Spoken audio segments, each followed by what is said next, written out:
Palabra y vida. Con el padre Manuel Horta, desde Sevilla.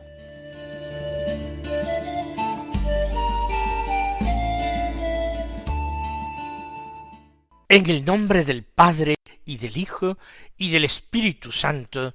Amén. Alabados sean Jesús y María. Muy buenos días, queridos amigos, oyentes de Radio María y seguidores del programa Palabra y Vida. Hoy es el lunes de la quinta semana del tiempo ordinario. Un lunes que es 10 de febrero. En este día la Iglesia celebra la memoria de Santa Escolástica, una santa de la antigüedad. Fue hermana del gran San Benito, hermana pequeña, nació en torno al año 480 en Nursia, de donde ellos eran originarios.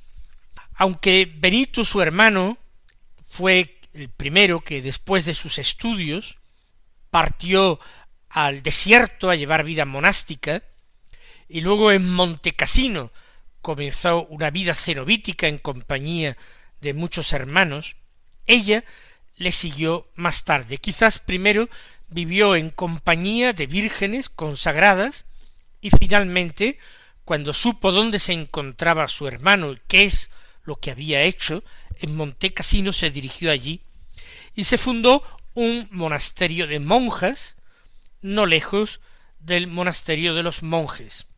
Allí ella vivió santamente y murió en el año 547. Hoy día las tumbas de ambos hermanos se encuentran juntos. San Gregorio Magno, el padre de la Iglesia, escribió un episodio bellísimo del último encuentro en esta vida entre Escolástica y Benito. Se veían una vez al año en una hospedería, la hospedería del monasterio de los monjes, alejada un poco del mismo monasterio. Allí, sintiendo ya su muerte o presintiendo su muerte cercana, Escolástica le pidió a su hermano que se quedara aquella noche entera con ella, entregado a una conversación santa, coloquio sobre cosas espirituales. Pero Benito no quiso acceder al ruego de su hermana porque la observancia de su regla exigía que él pasara la noche en la clausura de su monasterio. Entonces Escolástica oró profundamente con el corazón y llena de fe al Señor, y estalló una terrible tempestad con aguacero, con relámpagos y truenos tan tremenda que Benito no pudo salir de allí, no pudo regresar al monasterio, y efectivamente pasó toda aquella noche entregado a una conversación espiritual con su hermana. Ella le dijo de una forma muy hermosa y muy femenina: «He aquí que yo te he rogado y no has querido oírme. He rogado a mi Dios y él sí me ha oído. Sal ahora si puedes, déjame y vuelve al monasterio». A la mañana siguiente, terminado el aguacero y la tempestad, Benito volvió a su monasterio y ella también se volvió al suyo, y a los 3 días Benito vio por la ventana de su celda una paloma blanca que volaba al cielo, y entendió que era el alma de su hermana que abandonaba su cuerpo y volaba al cielo. Efectivamente, ella murió en el año 547 con 67 años de edad. Vamos a escuchar la palabra de Dios que se proclama en la misa de este lunes. Continuamos con la lectura del Evangelio de San Marcos. En el capítulo 6, hoy leemos los versículos 53 al 56, que dicen así: En aquel tiempo, terminada la travesía, Jesús y sus discípulos llegaron a Genesaret y atracaron. Apenas desembarcados, lo reconocieron y se pusieron a recorrer toda la comarca. Cuando se enteraba la gente dónde estaba Jesús, le llevaba los enfermos en camillas. En los pueblos, ciudades o aldeas donde llegaba, colocaban a los enfermos en la plaza y le rogaban que les dejase tocar al menos la orla de su manto, y los que lo tocaban se curaban. En el Evangelio de la misa del pasado sábado, en el mismo capítulo 6 de San Marcos, nosotros leíamos cómo tras la vuelta de esa misión a las que les había enviado Jesús, los apóstoles son invitados por el Señor a ir a un sitio tranquilo, a descansar un poco con él. Y cómo al tomar tierra en una orilla, que debería ser un sitio tranquilo y apartado, la gente, las multitudes, ya se han adelantado caminando por la orilla, de tal manera que cuando llegan hay una multitud. Y Jesús, que se apiada de la multitud, que siente lástima de ella y que se puso a enseñarles con calma. Solamente unos versículos más adelante, en el mismo capítulo, nos dicen cómo Jesús y los discípulos que están de nuevo embarcados terminan la travesía tocando tierra en Genesaret. Y allí atracan. No sabemos si Jesús y sus discípulos buscan realizar ese pequeño retiro que habían planeado hacía poco. Lo hubieran planeado o no, lo cierto es que no llegan a poder disfrutarlo, porque en Genesaret, donde atracan, apenas desembarcados, ya hay algunos que los reconocen, y ellos se pusieron a recorrer toda la comarca. Continúa Jesús con su misión. Continúan los apóstoles su seguimiento del Maestro. La relación es cada vez más estrecha. La fe se ha fortalecido. Ellos ven que enviados por Jesús también han curado enfermos, también han expulsado demonios y han tenido habilidad, gracia para anunciar a todos la necesidad de la conversión ante la cercanía del reino de Dios. Jesús recorre la comarca, continúa recorriendo la comarca. De hecho, en algunas ocasiones habían querido circunscribir a Jesús a un lugar concreto, a un pueblo concreto.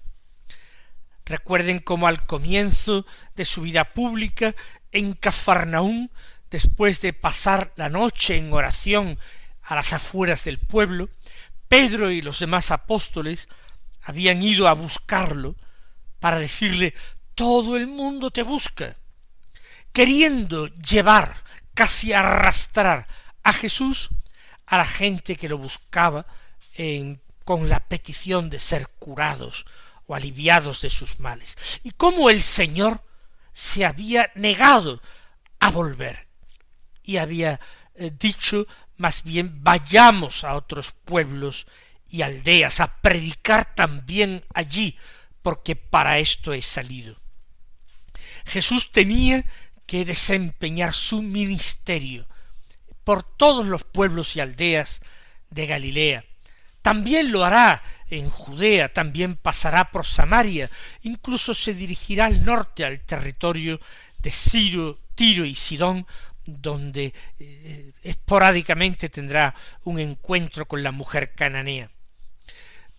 Pero Jesús no puede darse tregua en esa tarea de anunciar el Evangelio. Tampoco nosotros podemos descansar en esto. Debemos descansar cada día junto a Jesús. Debemos buscar la oración. Debemos buscar en nuestra vida la posibilidad de realizar un retiro, unos ejercicios espirituales cada año. Eso es bueno, eso es necesario, eso es conveniente, pero nunca podemos tomar vacaciones del Evangelio. Nunca puede haber un momento en que nos digamos, ahora no nos es preciso dar testimonio. Siempre tenemos que, en compañía de Jesús, anunciar el Evangelio, si no con nuestras palabras, sí con nuestras obras, un testimonio de la verdad del Evangelio. Y cuando dice San Marcos que la gente se enteraba dónde estaba Jesús, entonces le llevaban los enfermos en camillas. San Marcos, al final de este capítulo 6 del Evangelio, está recapitulando todo lo que ha pasado en los capítulos anteriores. La gente que ya conoce quién es Jesús, cuya fama se ha extendido, y es Jesús un taumaturgo, un hacedor de milagros, un sanador extraordinario. Nunca se han visto los signos que éste realiza.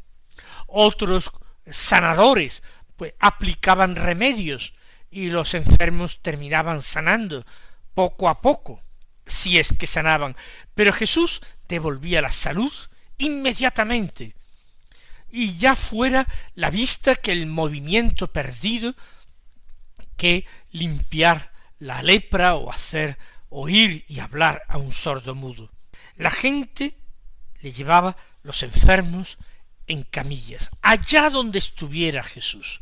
Es todo un movimiento popular que se ha formado en torno a su persona. Y la reflexión que hacemos es que no todas aquellas personas que acuden a Jesús tienen el mismo grado o nivel de fe. Hay personas que creen mucho, que creen que Jesús es el enviado de Dios, es el Mesías o el profeta de los últimos tiempos. Beben sus palabras y quieren ponerlas en práctica. Hay otros que admiran a Jesús, pero no están dispuestos a seguirle. Sienten cierta curiosidad, pero no quieren arriesgar sus vidas en un seguimiento cuando todavía no hay certeza absoluta de que Jesús sea el Mesías. Él no lo ha reivindicado abiertamente, y las autoridades de Jerusalén, ni mucho menos, han aprobado que Jesús sea un hombre de Dios. Hay otras personas que ni siquiera son simpatizantes, sino sólo curiosos. Van a ver si contemplan signos, si ven maravillas. De alguna manera les importa el espectáculo, pero nada más. Y hay otras personas que van a escuchar y a ver, pero para encontrar motivos de qué acusar a Jesús, porque son oponentes de Jesús, se oponen a Jesús, y da lo mismo lo que el Señor diga o haga, ellos están en contra, porque Jesús no tiene una acreditación humana para enseñar, no tiene una formación académica. Jesús viene a poner en cuestión los viejos hábitos, las viejas costumbres, para anunciar la novedad de Dios, y eso a algunos les resulta muy difícil de aceptar. Hay también en nuestros tiempos distintas actitudes que se adoptan frente a Jesús. En nuestros días hay los enemigos declarados de lo cristiano, aquellos que padecen una verdadera y acentuada cristianofobia, a los que todo lo que hace o dice o predica la Iglesia está mal, a quien los cristianos les despiertan un desprecio profundo y no querrían dejarlos participar ni con opiniones ni de ninguna manera en la vida pública de sus países. Otros que tienen un cierto respeto por una tradición venerable que ha dado frutos de cultura y de humanidad a lo largo de los siglos. Personas que viven en el escepticismo, que no quieren compromisos, pero que sin mostrar una hostilidad completa, manifestando una cierta admiración y una cierta comprensión, tampoco moverían un solo dedo para defender a Cristo en el mundo. Hay otras personas que se mueven por puro interés, que acuden a la iglesia, presencia viva de Cristo en medio del mundo, sacramento de la presencia de Cristo en medio del mundo, solamente por puro interés, buscando socorro, buscando educación, buscando la beneficencia que dispensa la iglesia, pero satisfecha las necesidades materiales, no quieren ir un paso más allá, no quieren conocer a Cristo. Y hay otras personas que siguen a Cristo, pero con una cierta comodidad, simpatizan con Cristo, practican algunas obras buenas, realizan algunos actos de culto, sin que ello suponga un compromiso excesivo, compartiendo ese cierto seguimiento de Cristo con una aceptación del mundo, de los criterios del mundo, de los valores del mundo. Personas que pretenden servir a dos señores, ponerle una vela a Dios y otra al diablo, guardarse las espaldas para no quedar mal con nadie. Y están los cristianos pecadores, pero que sin embargo aspiran a vivir su fe de una manera más comprometida, ansían y desean una amistad mayor con Jesucristo.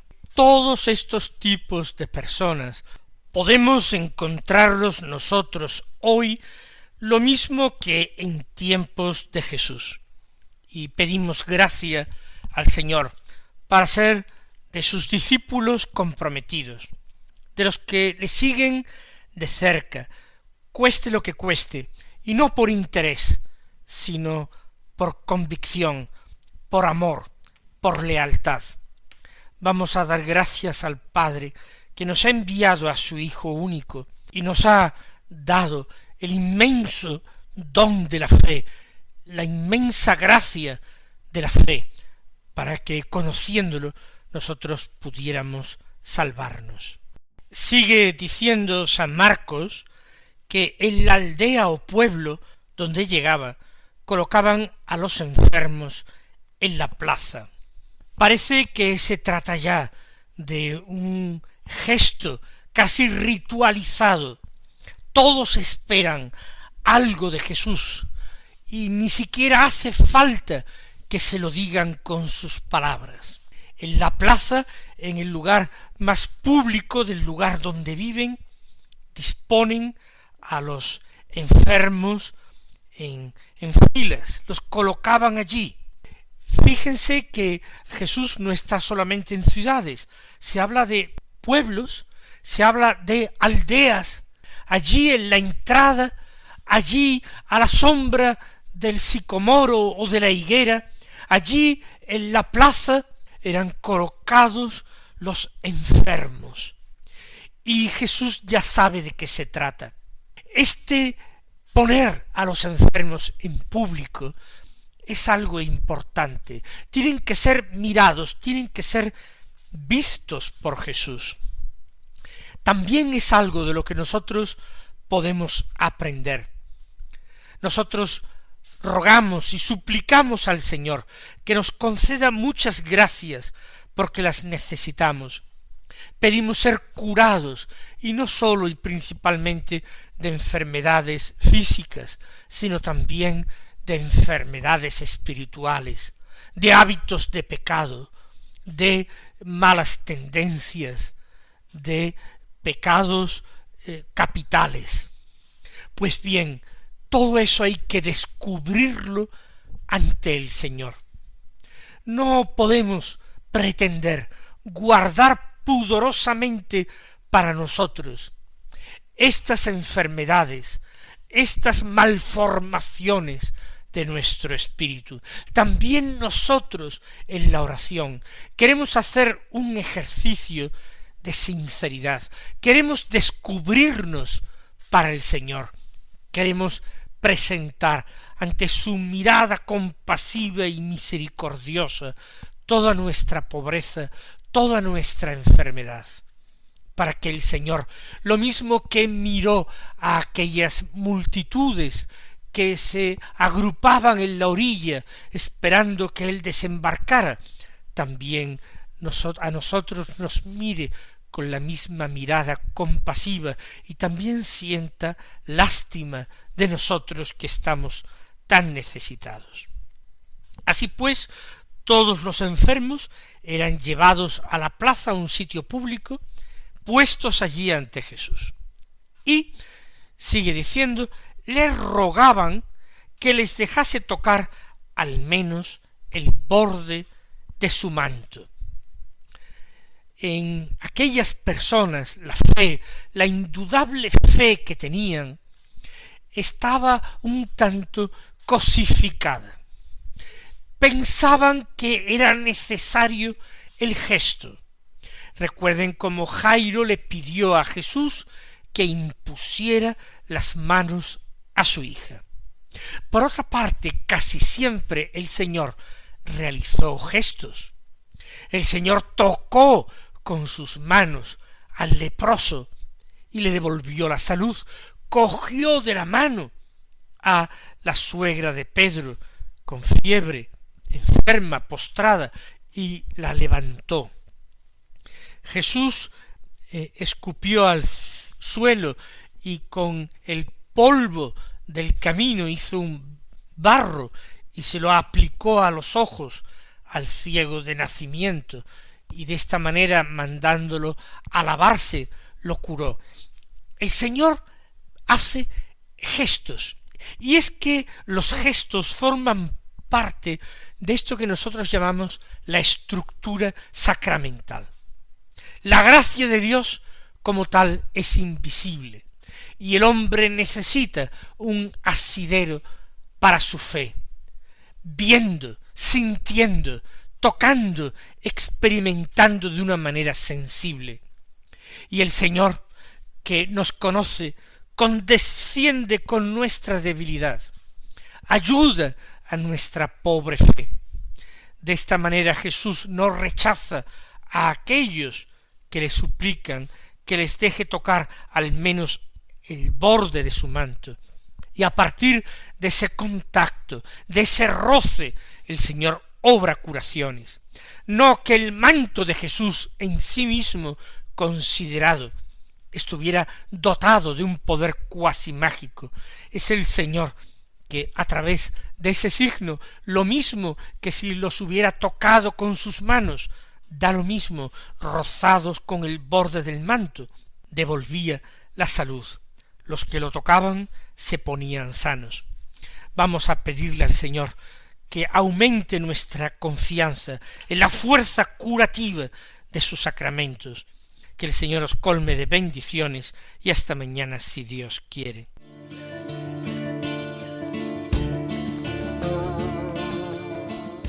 Han escuchado en Radio María Palabra y Vida,